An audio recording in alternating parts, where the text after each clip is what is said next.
آج میں آپ کے سامنے انسانی تاریخ کا ایک بہت وسیع جائزہ پیش کرنے جا رہا ہوں۔ خاص طور پر میں آپ کو یہ بتانے جا رہا ہوں کہ تاریخ کو مختلف ادوار یا زمانوں میں کیسے تقسیم کیا جا سکتا ہے، اور میں اس کی وضاحت کروں گا کہ یہ تقسیم کس طرح دنیا کی تاریخ کے کچھ اہم موڑوں پر روشنی ڈالتی ہے۔ اس ویڈیو میں ہم یہ بھی دیکھیں گے کہ ایک ہی وقت میں دنیا کے مختلف حصوں میں لوگ کس طرح رہ رہے تھے اور کس طرح اپنی زندگیوں کو بچانے کے لیے جدوجہد کر رہے تھے۔ تو وقت کے لحاظ سے جو پیمائشیں انسانی تاریخ کو سمجھنے کے لیے بنائی گئی ہیں، سب سے پہلے ان کو سمجھتے ہیں تاکہ اس ویڈیو کا بقیہ حصہ اور آئندہ آنے والی ویڈیوز ہم آسانی سے سمجھ سکیں۔ تاریخ کو پڑھنے اور سمجھنے کے لیے عالمی سطح پر 4 اصطلاحات استعمال ہوتی ہیں، جو کہ AD BC اور CE BCE ہیں۔ سب سے پہلے AD یعنی انو ڈومینی، یہ ایک لاطینی لفظ ہے جس کا مطلب ہے خدا کا سال۔ بنیادی طور پر یہ حضرت عیسیٰ علیہ السلام کی پیدائش کے سال کو ظاہر کرتا ہے، یعنی جو کچھ بھی عیسیٰ علیہ السلام کی پیدائش کے سال یا اس کے بعد سے لے کے آج تک ہوا یا ہو رہا ہے، اس کو ہم AD لکھتے ہیں۔ دوسرے لفظوں میں سن عیسوی ہی AD ہے۔ BC کا مطلب ہے بیفور کرسٹ، یعنی عیسیٰ علیہ السلام کی پیدائش سے پہلے کے سارے زمانے کو BC یا قبل مسیح لکھا اور پڑھا جاتا ہے۔ اسی طرح CE کا مطلب کامن ایرا اور BCE کا مطلب بیفور کامن ایرا ہے۔ یہ دونوں الفاظ بالکل AD اور BC کی طرح ہی ہیں، لیکن تاریخ کو مذہبی رنگ سے بچانے کے لیے آج کل ان دونوں الفاظ کا استعمال کیا جا رہا ہے۔ ادوار یا زمانے کے پیمانوں کو سمجھنے کے بعد جو سب سے بڑا سوال ہمارے سامنے آتا ہے وہ یہ ہے کہ انسانی تاریخ کا نقطہ آغاز کیا ہے، کہاں ہے اور کیوں ہے۔ تو میرے خیال میں اگر ہم 3300 قبل مسیح کو تاریخ کا آغاز مان لیں تو تاریخ کو سمجھنے میں بہت آسانی ہوگی۔ اب سوال یہ اٹھتا ہے کہ 3300 قبل مسیح ہی کیوں؟ تو اس کا جواب یہ ہے کہ تاریخ کو سمجھنے اور جاننے کے لیے ہمارے پاس کچھ نہ کچھ تحریری مواد کا ہونا بہت ضروری ہے، اور پہلا تحریری نظام ہمیں 3300 قبل مسیح کا ہی ملتا ہے۔ اس لیے ہم 3300 قبل مسیح کو باقاعدہ انسانی تاریخ کا نقطہ آغاز کہہ سکتے ہیں، اور 3300 قبل مسیح سے پہلے کے زمانے کو زمانہ قبل از تاریخ کہا جاتا ہے۔ تاریخ کے تحریری شواہد کے بغیر بھی ہم تقریباً 5300 قبل مسیح کے واقعات کو جانتے ہیں، اور اگر ہم زمین پر انسانی تاریخ کو مکمل دیکھنا چاہیں تو یہ آج سے تقریباً 2 لاکھ سال پہلے تک جاتی ہے، جس کو ہم پتھر کا دور کہتے ہیں۔ اور اگر صرف زمین کی تاریخ کو دیکھیں تو یہ 4.5 بلین سال پرانی ہے۔ لیکن آج کی اس ویڈیو میں ہم زمانہ قبل از تاریخ کی بات نہیں کریں گے، بلکہ 3300 قبل مسیح سے لے کر آج تک کی بات کریں گے۔ تاریخ کو بنیادی طور پر 7 ادوار یا زمانوں میں تقسیم کیا جاتا ہے۔ نمبر 1 پتھر کا دور یا سٹون ایج۔ نمبر 2 کانسی کا ابتدائی زمانہ یا ارلیئر برونز ایج۔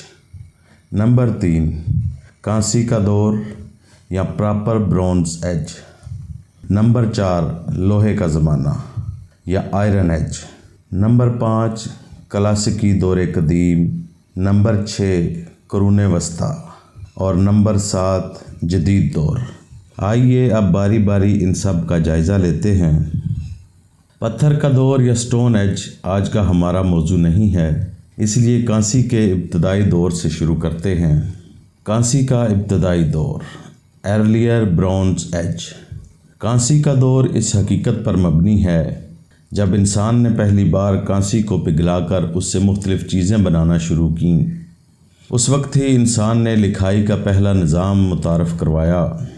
یہ کام 3 مختلف لیکن اہم علاقوں میں بیک وقت وقوع پذیر ہوا، جس میں مصر، سومیرینز جو کہ اس وقت کا عراق کا علاقہ ہے، اور وادی سندھ کی تہذیب موجودہ دور میں یہ پاکستان میں واقع ہے۔ بدقسمتی سے وادی سندھ کی تہذیب کے لکھائی کے نظام کو ابھی تک سمجھا نہیں جا سکا، لہٰذا ہم صرف مصر اور سومیرینز کے لکھے گئے ریکارڈز ہی پڑھ سکتے ہیں، مگر ہم یہ جانتے ہیں کہ یہ تینوں تہذیبیں ایک دوسرے کے ساتھ رابطے میں تھیں اور ان کے آپس میں ایک دوسرے کے ساتھ تجارتی اور سفارتی تعلقات تھے۔ کانسی کے ابتدائی دور میں ان تینوں تہذیبوں کے سائز اور ٹیکنالوجی میں بے پناہ اضافہ ہوا۔ سومیرینز نے کھیتی باڑی کرنے کے لیے ہل ایجاد کیا، وہ پہیے کا استعمال بھی جانتے تھے۔ اسی طرح سومیرینز نے علم فلکیات اور علم ریاضی میں بھی کافی مہارت حاصل کی، جبکہ کانسی کے ابتدائی دور میں ہی مصر میں گیزا کے عظیم اہرام تعمیر کیے گئے۔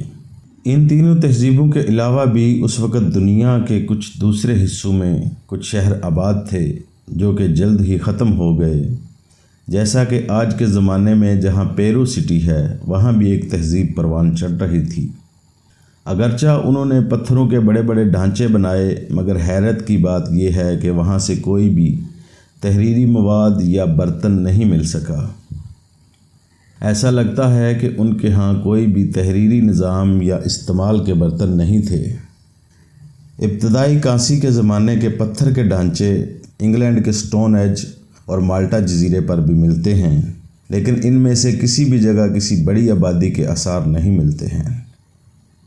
یہ تھا کانسی کا ابتدائی زمانہ۔ آئیے اب دیکھتے ہیں کانسی کا عصری زمانہ یا پراپر برونز ایج۔ کانسی کے ان دونوں زمانوں میں فرق کیا ہے؟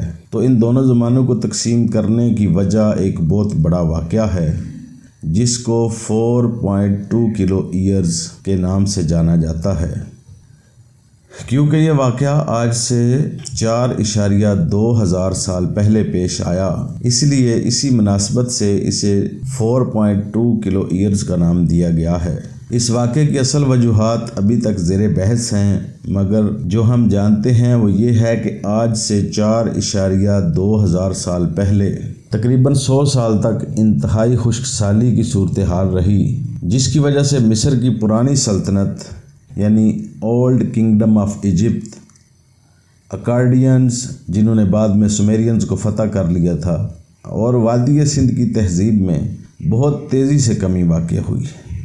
اس کے بعد کے دور میں ہمیں ثقافتوں اور تہذیبوں کا ایک نیا مجموعہ ملتا ہے، جس میں مصر کی پرانی سلطنت کی جگہ درمیانی اور نئی مصری سلطنت بن گئی، اور سومیرین تہذیب سے بابل کی تہذیب نے جنم لیا۔ لیکن جنوبی ایشیا میں ہمیں ایک بہت ہی ڈرامائی تبدیلی نظر آتی ہے، وہ یہ کہ وادی سندھ کی تہذیب کے تمام شہر مکمل طور پر غائب ہو گئے، اور ان کی جگہ ہمیں یہاں آریائی باشندے ملتے ہیں جو کہ یورپین آریا کا حصہ تھے۔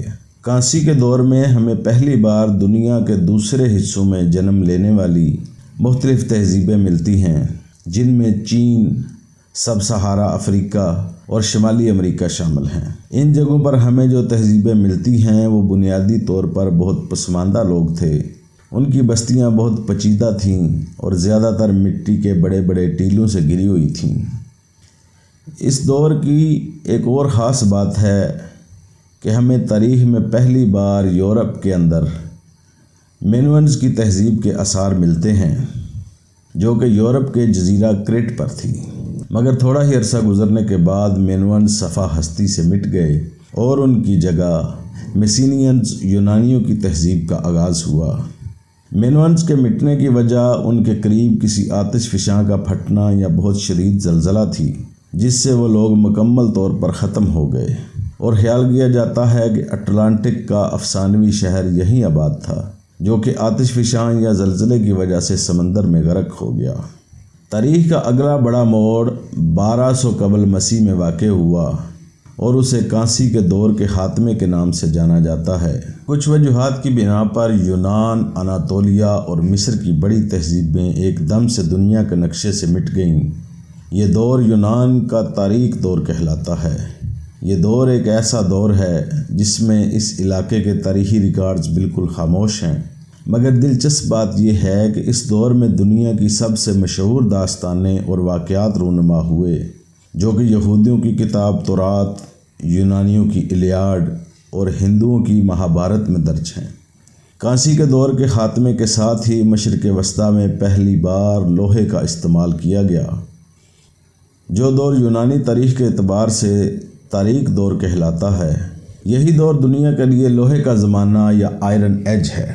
3 ادوار کے نظام یعنی 3 ایج سسٹم میں یہ تیسرا اور آخری دور ہے، جبکہ 3 ادوار کے نظام میں پتھر کا دور یا سٹون ایج، کانسی کا دور یا برونز ایج اور لوہے کا دور یا آئرن ایج شامل ہیں۔ کلاسیکی قدیم دور۔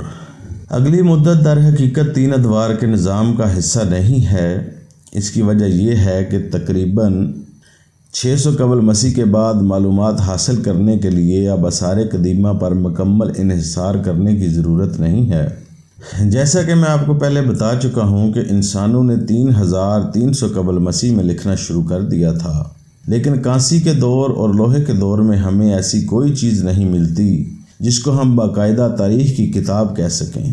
بلا شبہ ہمارے پاس بادشاہوں کے نام ہیں، جنگوں کی فہرستیں ہیں اور اس طرح کی مزید تفصیلات ہیں جو کہ پتھر کی اور دھات کی تختیوں پر لکھی ہوئی ہیں، مگر ہمیں ایسی کوئی تحریر نہیں ملتی جس میں یہ لکھا ہو کہ میں اس دستاویز میں فلاں بادشاہ یا فلاں ملک یا فلاں جنگ کی مکمل تاریخ لکھ رہا ہوں۔ لیکن اس دور میں ہمیں ایسی دستاویزات ملنا شروع ہو جاتی ہیں جن میں باقاعدہ طور پر تاریخ کو محفوظ کیا گیا ہے۔ مثلا اس دور کا ایک یونانی آدمی جس کا نام ہیروڈوٹس تھا، اسے عموماً تاریخ کا باپ یا فادر آف ہسٹری کہا جاتا ہے۔ اس نے باقاعدہ طور پر تاریخ کی پہلی دستاویز لکھی، لہٰذا یہ دور جس کو کلاسک عصر قدیم یا کلاسیکل اینٹیکوٹی کہتے ہیں، اس دور کے بارے میں ہم پچھلے ادوار کے مقابلے میں بہت زیادہ جانتے ہیں۔ کلاسیکل عصر قدیم میں یونانیوں اور رومنوں نے مل کر ایک ایسی تہذیب کی بنیاد رکھی جسے آج ہم مغربی تہذیب کہتے ہیں۔ اس تہذیب کی بنیاد پچھلے ادوار سے حاصل شدہ تجربات اور معلومات پر رکھی گئی، جس میں بدستور جدت آتی چلی گئی۔ اس کے ساتھ ساتھ دنیا کے دوسرے حصوں میں بھی بہت کچھ چل رہا تھا، جیسا کہ وسطی امریکہ میں اولمک تہذیب پر کلاسیکی مایا تہذیب اپنے پیچیدہ کیلنڈر، حساب کتاب اور تحریری نظام کی وجہ سے غالب آنے لگی، اور شمالی امریکہ میں ایک بہت وسیع تجارتی نیٹ ورک قائم ہوا جس کی بدولت مختلف اجناس اور صنعت کاری کی اشیاء کا لین دین ہونے لگا۔ افریقہ میں طویل عرصے سے قائم کوش امپائر نے آخرکار ایتھوپیا میں مملکت اکشم کی بادشاہی کو راستہ فراہم کر دیا۔ اسی وقت میں ایران میں 3 زبردست سلطنتیں بھی قائم ہوئیں، جبکہ ہندوستان میں موریہ اور گپتا امپائرز قائم ہوئیں اور چین میں پہلے شاہی خاندان کی حکومت قائم ہوئی۔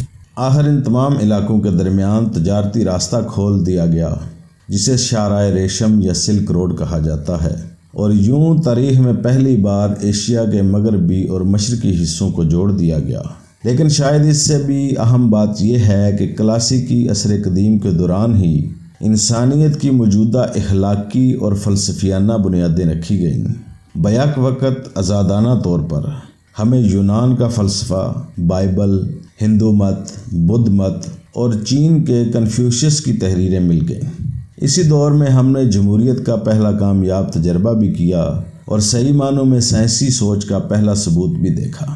لیکن انسانی ترقی کا یہ دور ہمیشہ کے لیے قائم نہ رہ سکا، اور مغربی رومن امپائر کے خاتمے کے ساتھ ہی اس کا اختتام 500 عیسوی میں ہوا۔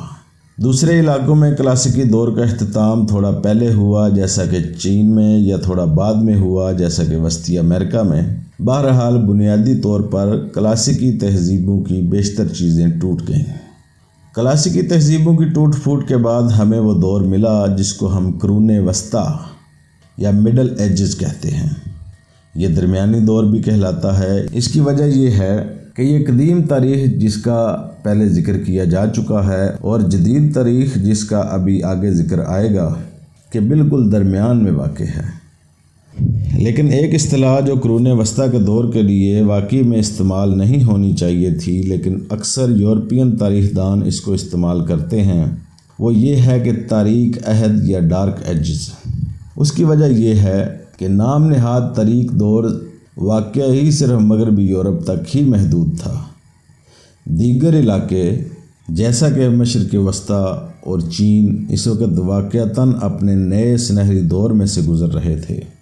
مغربی یورپ میں چیزیں بہت تیزی سے تبدیل ہو رہی تھیں، اس بارے میں متعدد نظریات پیش کیے گئے ہیں، لیکن ایک چیز جو ہم یقینی طور پر جانتے ہیں وہ یہ ہے کہ اس وقت دنیا کے کئی حصوں میں بڑے پیمانے پر نقل مکانی ہوئی۔ یہ نقل مکانی آب و ہوا کی تبدیلی یا کسی اور قدرتی رجحان کے ذریعے ہوئی تھی یا نہیں، ہم یقین سے نہیں کہہ سکتے، لیکن اس ہجرت نے بڑی ہی خطرناک صورتحال پیدا کر دی۔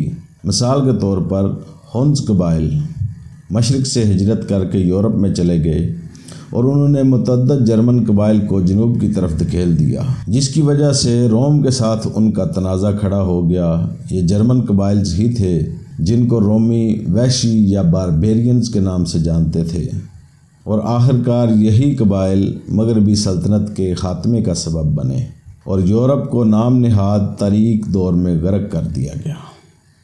لیکن یہ صرف وحشی یا باربیرینز ہی نہیں تھے جو پریشانیوں کا باعث بنے۔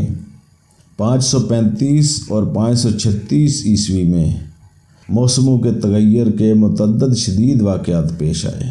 یہ سب شاید ایک آتش فشاں پھٹنے سے شروع ہوا تھا، جس کی وجہ سے پوری دنیا میں قحط اور ٹھنڈ اور خشک موسم ہو گیا۔ پہلا ببونک طاعون بھی اسی دور میں آیا۔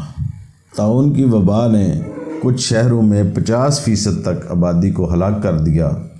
ان واقعات کا سلطنت کے مشرقی نصف حصے پر کچھ خاص اثر نہیں ہوا تھا، لیکن ان کے قریب ہی میں ایک نئی تہذیب یعنی اسلام کے عروج کی منزلیں طے ہو رہی تھیں۔ اسلام نے دنیا کو ایک نیا نظام دیا اور خلافت کا نظام قائم کیا۔ اسلامی سلطنت مصر، ایران اور روم جیسی طاقتوں کو زیر کر کے ایک عظیم الشان سلطنت بن گئی۔ اس سلطنت کی بنیاد ایمان اور انصاف پر مبنی معاشرہ تھا، لیکن جب اسلام مشرق وسطیٰ میں پھیل رہا تھا، اسی وقت یورپ میں عیسائیت پھیل رہی تھی۔ وہ علاقے جو وحشی سلطنتوں کے زیر اثر تھے، وہ انگلینڈ، فرانس اور مقدس رومی سلطنت جیسی بڑی طاقتوں میں تبدیل ہو گئے۔ لیکن قرون وسطیٰ کے دوران دنیا میں اور بھی بہت سی دوسری چیزیں رونما ہوئیں۔ مثال کے طور پر مغربی افریقہ میں ہمیں پہلی بار متعدد بڑی بڑی سلطنتیں ملتی ہیں، جن میں مالی سلطنت بھی شامل ہے۔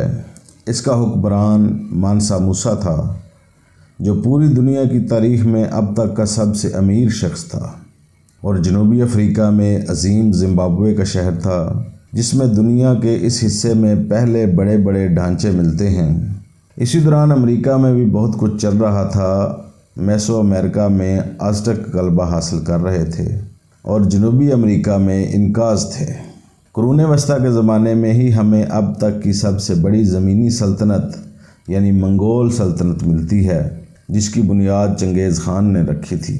ہم اب چھٹے اور آخری وقت کے دور پر آتے ہیں، جدید دور یا ماڈرن پیریڈ۔ جس دور میں آج ہم رہ رہے ہیں، اس دور میں وقت کی منتقلی کا آغاز اب تک کی سب سے مہلک وبائی بیماری سے ہوا، جو کہ بلیک ڈیتھ تھی، جسے دوسرا ببونک طاعون بھی کہا جاتا ہے۔ ایک بار پھر بہت سے شہروں میں 50% تک کی آبادی ختم ہو گئی۔ مشرقی رومن سلطنت آخرکار عثمانی ترکوں کے پاس چلی گئی، اور اٹلی میں کلاسیکی ادوار کے فن اور فلسفہ کے مطالعے میں نئی دلچسپی لینے لگے۔ اسی وقت کے دوران یورپ کے لوگوں نے امریکہ میں اپنی کالونیاں بنانا شروع کیں اور سائنس میں بڑی پیش رفت ہوئی، جس کے نتیجے میں صنعتی انقلاب برپا ہوا، جس نے پھر تکنیکی انقلاب کی راہ ہموار کر دی، جس کا آج ہم سامنا کر رہے ہیں۔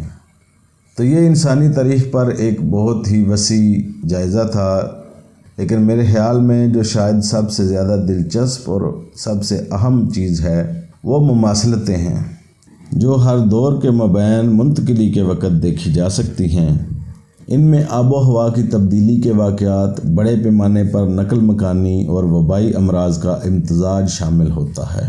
وہ تین چیزیں ایسی ہیں جن کا سامنا ہمیں فی الحال سال 2021 میں ایک بار پھر سے ہو رہا ہے۔ تو کیا اس کا یہ مطلب ہے کہ ہم انسانی تاریخ کے ایک نئے دور میں داخل ہونے جا رہے ہیں؟ میرے خیال میں یہ صرف وقت ہی بتائے گا۔